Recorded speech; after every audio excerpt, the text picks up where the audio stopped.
first thing Well, I they have noticed a no about those tolerance children, policy at that school well, too, the first and the those first thing things I noticed, matter. first thing I noticed about those children were they all came to school dressed in a manner that demanded respect. You see what I'm saying? And that was the first sign of discipline. That's what we were You just see what I'm talking saying? about. Mm-hmm. Oh, well, that's what I'm saying. So now we need some people with the, pardon my expression, with the scrotum to discipline ourselves and these children, and to make them prepare themselves for going out here in life. And those children, that's a glaring example that everybody just seems to just cast aside, especially the mayor and his crony, Mr. Huberman. Well, it might be about the dollars. It might be about saving Well, the money. it's If you about, have veteran teachers, whatever it's about, whatever money that the school system is getting right now, I think that it wouldn't cost much more to have parents discipline themselves and send their children to school with some khaki pants and a blazer and a tie on. You see what I'm saying? That's discipline. That's all it is. It's discipline which would start in the home. Okay, well, thank you, Theodore. So, and the respect and discipline, and that's what we want to point out. In some of these charter schools, there's a no tolerance policy. In just regular school, it's hard to discipline kids, or you can't expel them or put them out. You have to kind of deal with the problem. I know Reverend Meeks has some legislation about private schools and parochial schools, and they can be put out immediately. And what happens when they're put out? They go to the just to the public school system, and we have to deal with them, and so there has to be, some things, some more help, some experience, things like that. What are you ready to sit down with the at the negotiation table? Oh, absolutely, absolutely. Okay, and there are some things about working with the union. I think everyone is kind of I've worked with the other caucuses. I've worked with the current caucus, and I worked with the caucus before that. And we just need someone that knows the contract. As a teacher coming in out of the classroom, it's there's a learning curve there. You can't just walk into the top spot and say I'm going to run the union now, and you don't have any administrative experience. And I think our last two leaders have learned that. And so if you have somebody who has at least been down there at the union, working as a field rep and negotiating the contract day to day with the different principals, you have to negotiate with the Huberman's team, you have to negotiate with the employee relations and the inspector general's office. So I mean that's a lot of experience there, and then the learning curve is already there. So hopefully I think we do have a team that can do better.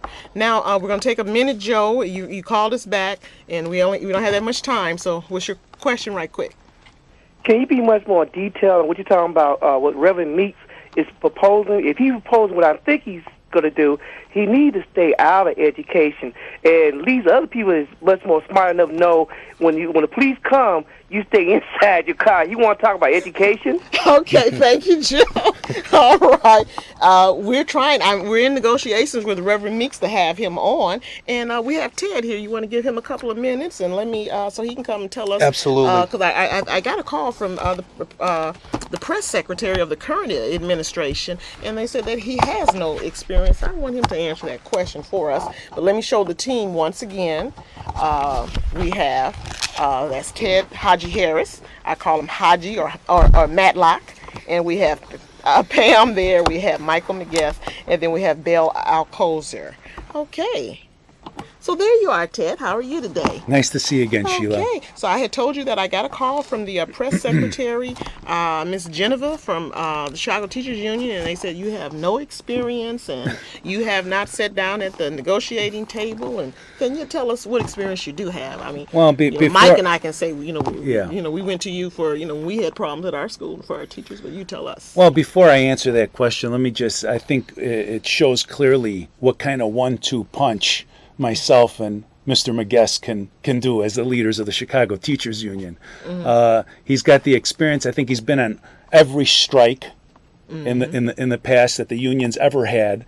So he's seen what's happened over the course of not just the last decade, but the last 3 decades. So I'm really happy to have Michael Miguest on board with me as my vice presidential candidate. But going back to that comment, that's going to come typically from somebody whose job is based on whether or not Marilyn Stewart wins re-election or not. you know. So, you know, I've dealt with her for the last 5 years. She's come to me for questions, advice over the years, and you know, it's just unfortunate that we've gotten to the point right now.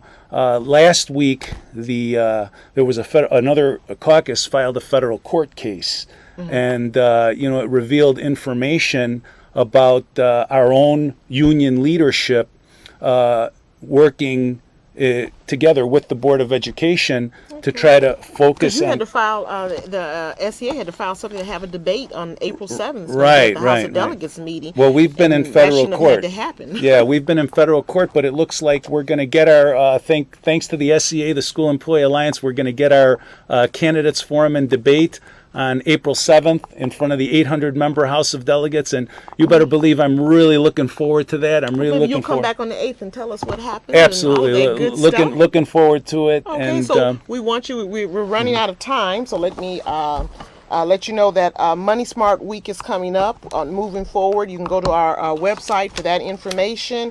And we also had something about a Stop the Violence Forum at the Juvenile Detention Center, and this is tied to CPS. And there's going to be a town hall meeting at Northeastern University Saturday, April 3rd.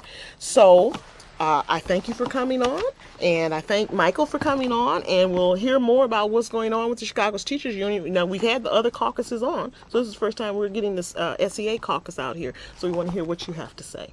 Well, we're pushing the change. We're pushing the reform of the union. We want to see things better. And our website, please look at our website. We make candidate statements on there, www.seacaucus.net.